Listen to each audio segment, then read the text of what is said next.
Hello my dear student, welcome to our YouTube channel GM classes Patna. हम लोग देखेंगे lecture 3, वो भी किस चैप्टर का, मात्रक एवं विमा, यूनिट एंड डायमेंशन चैप्टर का हम लोग लेक्चर 3 देखेंगे। इसमें हम लोग देखे थे पहले प्रीवियस लेक्चर 1 में हम लोग देखे थे, क्या क्या देखे थे उसमें हम लोग पढ़े थे यूनिट्स कितने तरह का होता है, यूनिट्स का डेफिनेशन पढ़े, यूनिट्स कितने प्रकार के पहले यूज किए जाते थे वो पढ़े।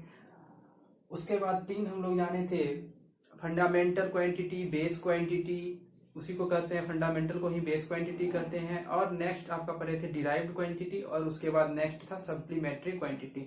तो उसी का क्या क्या उसमें आपका नंबर्स था, सप्लीमेंट्री क्वांटिटी में कितना आपका क्वांटिटी था, फंडामेंटल क्वांटिटी में 7 होता था हम लोग देखे थे। तो उसी तरह सप्लीमेंट्री यूनिट्स में जो है आपका 2 तरह का इसमें होता है, एक प्लेन एंगल, एक सॉलिड एंगल। नेक्स्ट हम लोग देखेंगे आपका डिराइव यूनिट में। डिराइव यूनिट में क्या कहते हैं, बहुत सारा होता है, उसका जो नंबर होता है वो लिमिट नहीं होता है।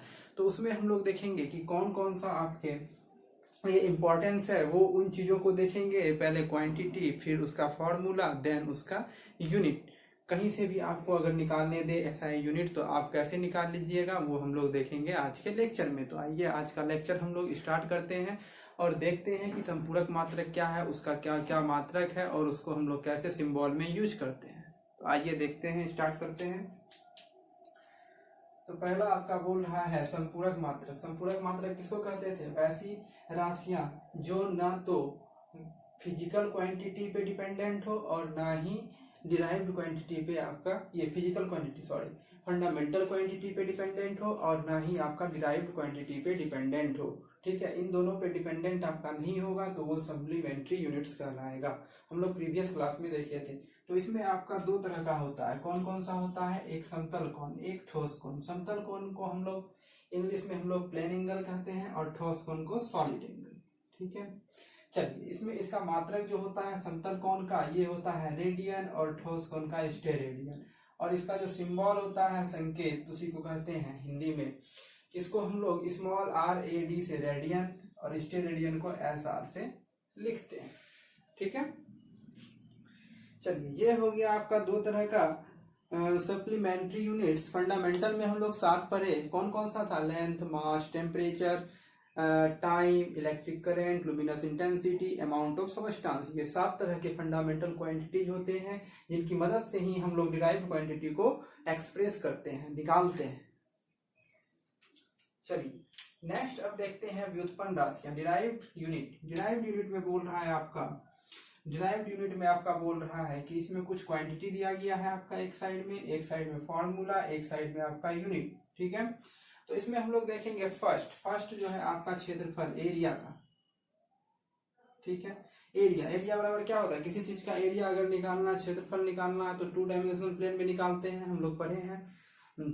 क्लास 10 के मैथ में आप लोग पढ़े होंगे, क्षेत्रफल निकालते हैं जिसमें लंबाई और चौड़ाई, ऊंचाई उसमें नहीं होता है, ऊंचाई आपका वॉल्यूम निकालने के लिए यूज होता है। ठीक है, लेकिन जैसे हम क्षेत्रफल निकाले तो क्या निकाले आप, लंबाई इंटू चौड़ाई। तो लंबाई इंटू चौड़ाई, लंबाई एक लेंथ हो गया और चौड़ाई भी एक प्रकार का लेंथ में ही हम लोग मेजर करते हैं। ठीक है, तो लंबाई का मात्रक मीटर, हम लोग पढ़े थे फंडामेंटल क्वांटिटी में, लंबाई का हम लोग मीटर लेते हैं मात्रक, और उसका जो डायमेंशन फॉर्मूला है, सिंबल है, वो क्या लेते हैं, सिंबल में स्मॉल m लेते हैं और डायमेंशन में हम लोग क्या लेते हैं, L लेते हैं। ठीक है, इन चीजों को हम लोग पढ़े थे।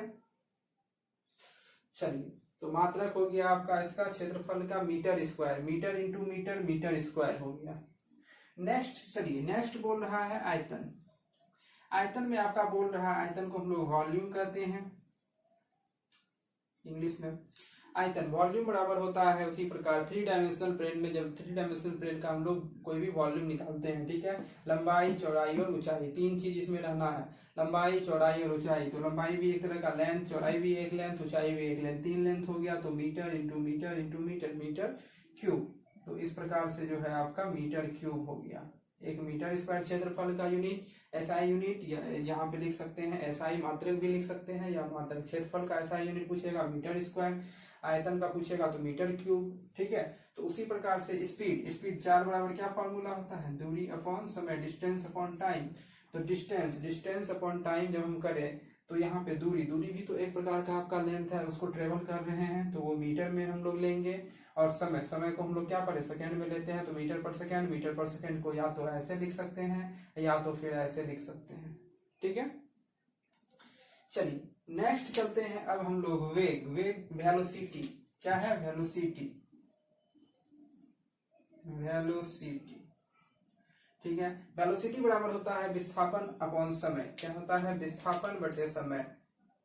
विस्थापन क्या होता है, डिस्प्लेसमेंट क्या होता है, विस्थापन को हम लोग डिस्प्लेसमेंट कहेंगे। ये एक तरह का शॉर्टेड डिस्टेंस होता है। कोई भी चीज को अगर हम लोग क्या कहते हैं, टाइम टेकन ज्यादा लग रहा है, उसी को हम लोग को शॉर्टेस्ट पाथ में डिस्टेंस को ट्रेवल करना है, तो उसी को हम लोग विस्थापन कहते हैं, डिस्प्लेसमेंट कहते हैं। तो यहाँ पे वेग वेलोसिटी बराबर होता है आपका विस्थापन बटे समय। विस्थापन में हम लोग क्या लेंगे, मीटर, एक तरह का लेंथ हो गया तो मीटर, समय के लिए सेकेंड, तो यहाँ पे हो गया मीटर पर सेकेंड। नेक्स्ट चलिए त्वरण एक्सलरेशन जिसको हम लोग कहेंगे। एक्सलरेशन में आप क्या होता है फॉर्मूला, एक्सलरेशन बराबर आपका फॉर्मूला होता है वेग बटे समय। वेग में परिवर्तन की दर बटे समय, तो वेग का हो जाता है मीटर पर सेकेंड बटे समय, मीटर पर सेकेंड बटे समय। तो इसी को जब सॉल्व कीजिएगा, यहाँ पे पावर 1 है पॉजिटिव में, यहाँ पे नेगेटिव में, जब ये ऊपर जाएगा तो यहाँ पे -2 मीटर पर सेकेंड स्क्वायर हो जाएगा। ठीक है, या तो ऑब्लिक देख के ऐसे लिख सकते हैं, लेकिन -2 हो जाएगा। ठीक है, चलिए नेक्स्ट है त्वरण को ही कहीं कहीं पे नहीं, बल बराबर क्या होता है, जिसको हम लोग फोर्स कहते हैं। बल बराबर आपका होता है द्रव्यमान गुना त्वरण। क्या होता है, द्रव्यमान गुना त्वरण। ठीक है, बल